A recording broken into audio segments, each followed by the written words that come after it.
Good morning, everyone. My name is Dana Hanshin, Deputy Director of the local LISC office here in Philadelphia. We work closely with Bob from our New Markets Tax Credit Group based out of Chicago to identify transformative projects here in Philadelphia that reflect our local priorities and fit our mission of revitalizing lower income neighborhoods and improving the lives of the residents who live there. I will be the moderator for this panel session that presents Puertorriqueño's El Corazon Cultural Center as a New Markets Tax Credit study. LISC provided the project with a $2.5 million bridge loan, a $75,000 grant, and technical assistance that helped Taller secure the New Markets tax credits. I'll also share that Taller was part of our Sustainable Communities neighborhood in eastern North Philadelphia, and I want to recognize Asociación Puertorriqueño en Marcha, who's our lead convening agency in that neighborhood where we're working comprehensively to address community change. This panel is an opportunity to learn from your peers, to understand best practices and successes, to better help understand common challenges and prepare for the hard work and perseverance of a New Markets tax credit transaction.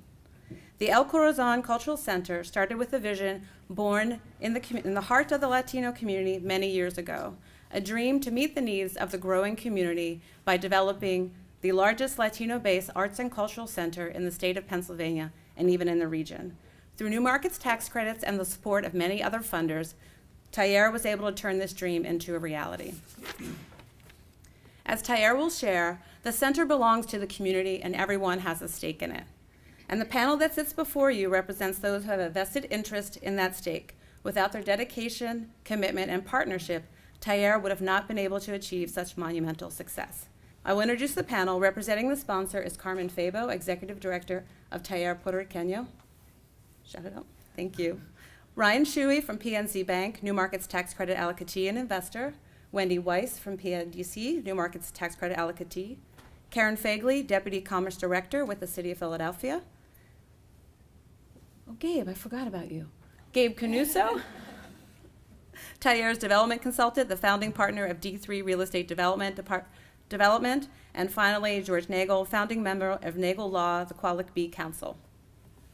Carmen's going to kick off our discussion by providing a brief overview of the project, and then we'll start the conversation with the panel. Taller Puertorriqueño is a 40-year culture center in the heart of the Latino community. We started in 1974 with a small center on 5th and Clearfield, moved to renovated 2 row house facilities on the corner of 5th and Lehigh in about 1990, and very soon realized that the space was inadequate and we needed to even then start thinking about growth and more adequate facilities with the amenities that a state-of-the-art art center would have to have.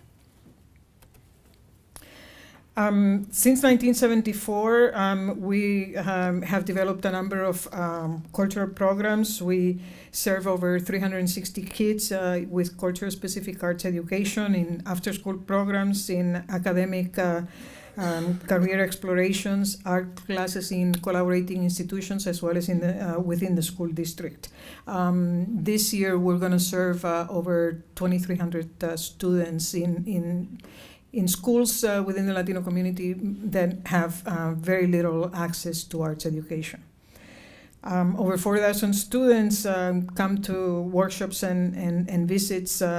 We go to visits in schools as well as they come to visits at Taller. And we do cultural events that attract about 15,000 participants. We are located in the heart of a very depressed community, so we fit the criterion for New Market tax credits because of the census tract that is represented. The area battles 60% poverty rate and some of the levels of distress that were mentioned before. We did marketing research to further document and stress and identify the needs that we were going to try to fill with the vision of the center. We know that we realized that there's a growing community. The Latino community is growing within the city of Philadelphia and within the target area that Taller covers. That represents a sizable market to draw from audiences and market. And there is a solid penetration of Taller services within that community. So all of this research, all of our investigations, all of the focus groups, the communities that were, community organizations that were interviewed, supported our vision of a center of economic and social activity in the heart of the Philadelphia's Latino community with the art at its core. That would support the creation of commercial, tourism, marketing, and cultural opportunities, and that would attract increased traffic from within the community as well as from outside the community.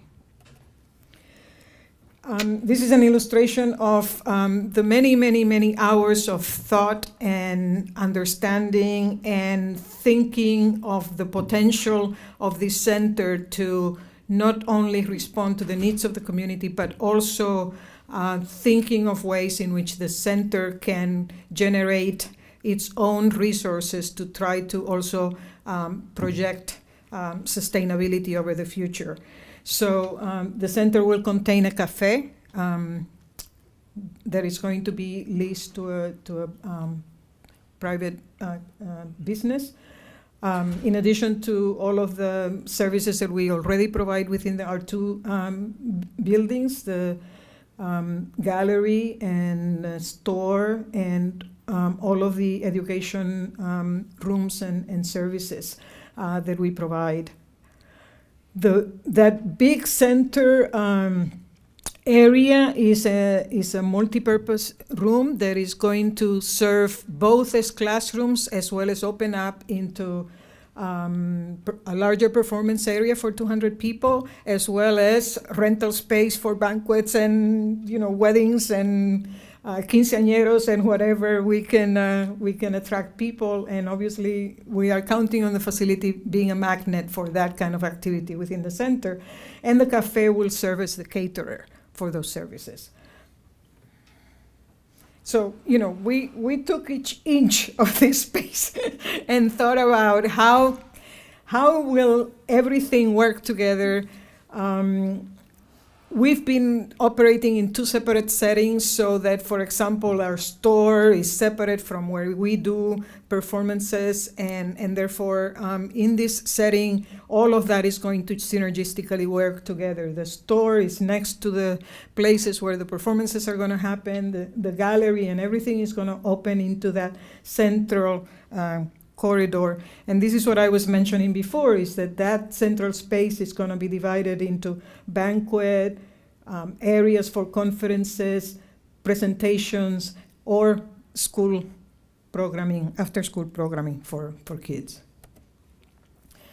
This was the development budget. As you can see, the sources represent government sources, they represent private, they represent an intensive, long, hard, raised penny, dollar by dollar, private sources. We were able to sell one of our buildings, so part of the equity of that sale is part of the monies that were contributed.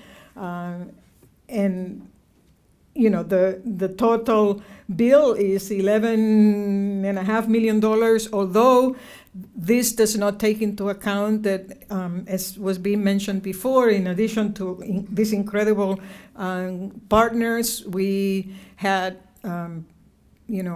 organizations that were providing pro bono legal work for us, like Pepper Hamilton, Deloitte did financial analysis for us initially, and so on and so forth. And when we still had this as a vision and no money, these organizations were pulled together to provide technical and service support for us, including the fact that we were very, very fortunate to obtain even all the work of zoning done on a pro bono basis.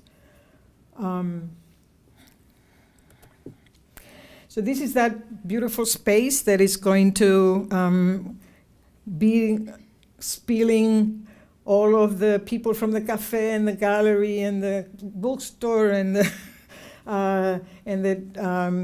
we are, very, very proud of it from a visual and beautiful point of view, but also because it's a gathering place. It's it's the heart. It's where things are gonna generate lots of wonderful cultural, artistic energy. And put it in your calendars. October 21st and 22nd will be the opening. Thank you.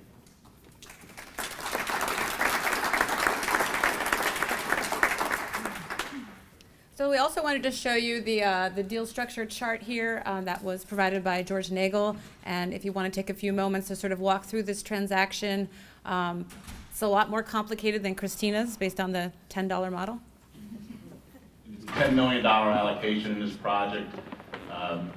The way the structure works, the source of funds come in as a loan from a leveraged lender and the actual equity from the tax credit investor.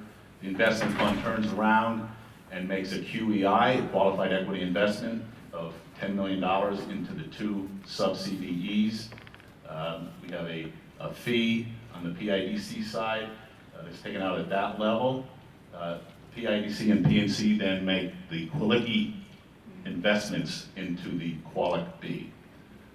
It's a Quilique of 7.76 from PIDC, 2 million from PNC.